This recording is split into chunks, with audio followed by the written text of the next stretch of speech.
Hello, I have a really fun project for you today. We are going to do an Ikea hack. We're going to take that little Rast dresser, it's like pine, 3 drawers, and we're going to make it into a hutch for my son's playhouse. And I think this would look cute for lots of different options. He has a lot of bones in his playroom, and so I'm like, oh, we need more storage, so I thought this would be fun. I think in a different setting where you had like a play kitchen, it would be really fun to have like a hutch with a china set and little plates, you know, like to play tea time. I love that idea. I love both of these ideas, and you could do it with this project. Okay, so the first thing you need to do is to assemble the Rast dresser, and all you have to do is follow the instructions. We are going to only make one change from the normal instructions, which is that the toe kick goes in a little bit farther, and that's one of the things that makes this look not so great. So we're actually going to pull that out so it's flush with the front and just use a nail gun to attach it. And the reason for this is it looks better, and also I'm going to wrap the whole thing with baseboard later, and so this makes it so there's not like a huge gap in the front between the toe kick and the baseboard.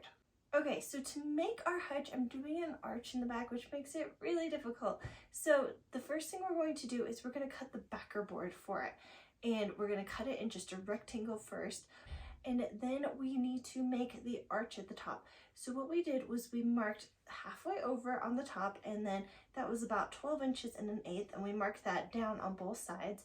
And then in the middle, we put a pin in, and I used a pencil that was on a string to draw out my arch, and then my husband used his jigsaw to cut out the arch. And this made it like somewhat simple to get that shape, so that was very nice. Then to attach the backer board to the dresser, we just used screws along the side, because this dresser, there's not much to the construction, so the sides was the best spot for that. So next comes the hardest part, I believe, of this project, which is we cut some MDF, which is really thin and wobbly, and we cut it to the same width as the dresser plus the backer board, which was about 12 3/4. So we cut that, and then we use a nail gun to try to attach it, and it just popped out, which was really frustrating.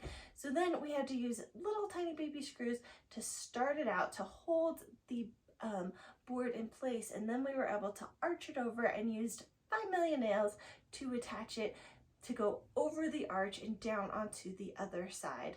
And this part was a little bit flimsy, a little bit scary, so we had to like kind of arch it with the backer board, but it worked.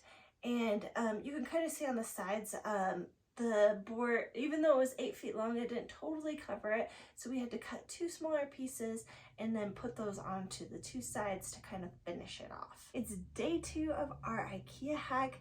And what we need to do is add shelves to the back of the hutch. So what we're going to do is use a table saw to cut them. And we are going to do 8-inch wide shelves by 24 3/8 long, because that's the length of the dresser. So these are just going to pop in under the hutch and look so good. So once they're cut, they need to be sanded nicely. And then we're just using metal shelf brackets, really affordable ones that I'll link in the description. And these hold a lot of weight, so it works really nicely. And the good thing is you don't want to support the shelves from the sides, because that MDF piece is a little bit flimsy. So we're just going to support it on the back where we have the thick plywood. And you just attach those with screws, and you attach them to the backer board and to the bottom of the shelves. So we did them there's like about 10 inches between each area, and that worked really nice for allowing our drill to get in there. You could probably fit another shelf, but it would have been hard to install it. And one thing I would like to suggest is it would probably be better to attach the shelves before putting the MDF arch over it, just because then you'd have 2 more places to connect it.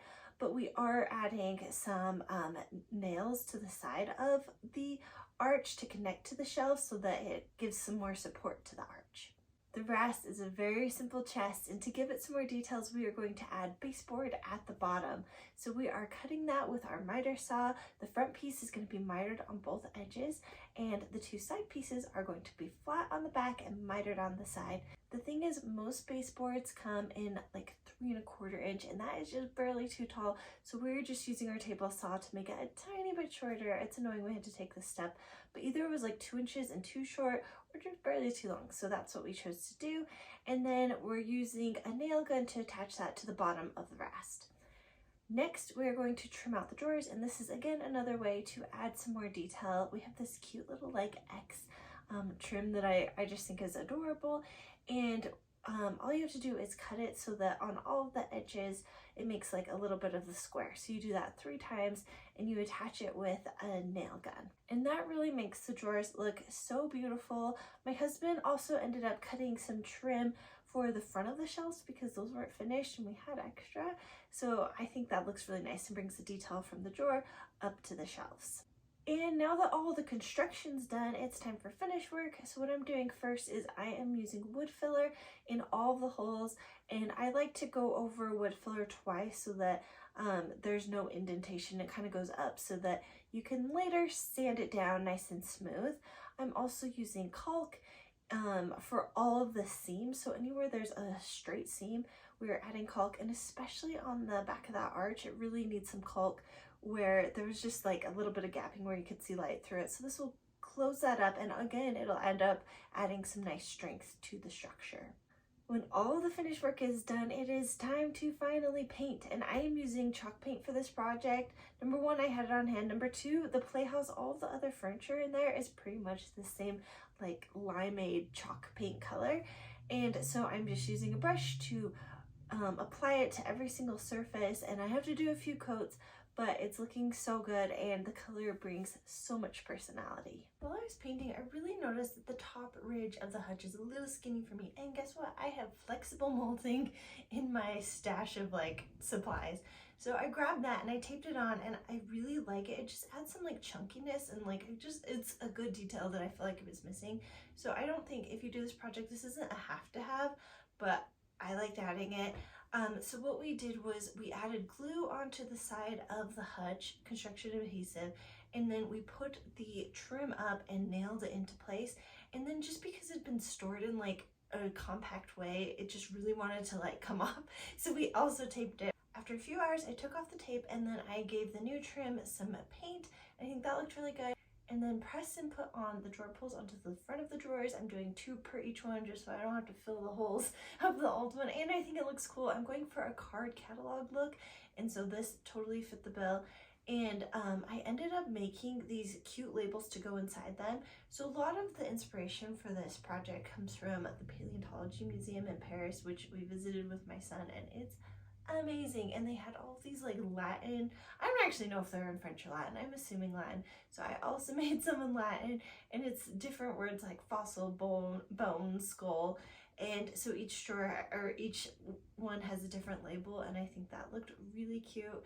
So then we brought it into the playhouse and I styled it, and it was really fun to see how it turned out because this vision came to life. And my son has such cool stuff that he's collected and found, and so I just think it's really fun to see it all together on the shelf, and he's been begging me for more space, and so I love to be able to facilitate some of his ideas.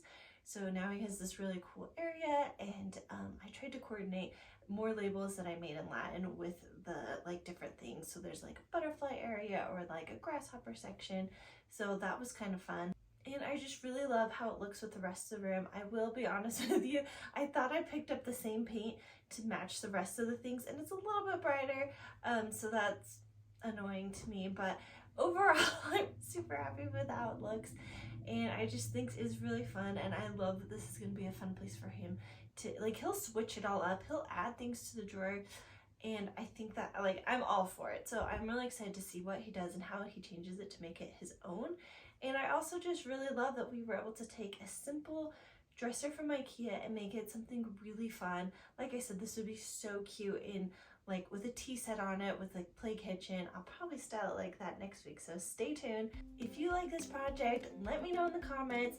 Give it a thumbs up so I know to make more videos like this, and I would love if you subscribed as well.